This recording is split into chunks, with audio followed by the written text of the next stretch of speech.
Welcome back to another technical deep dive here in the debug zone.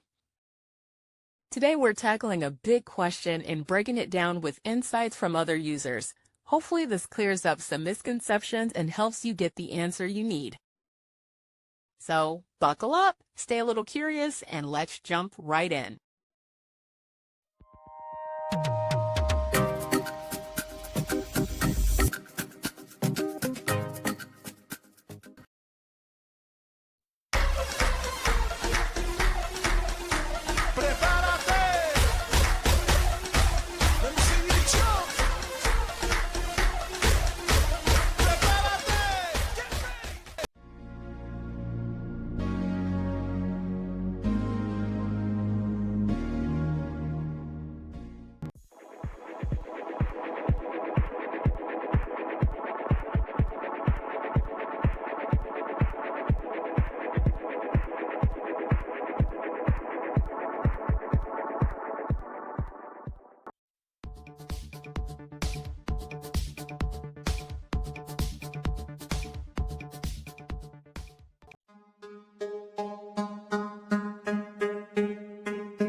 And that's a wrap.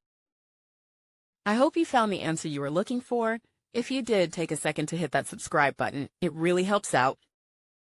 And let me know in the comments which solution worked best for you. See you next time in the debug zone.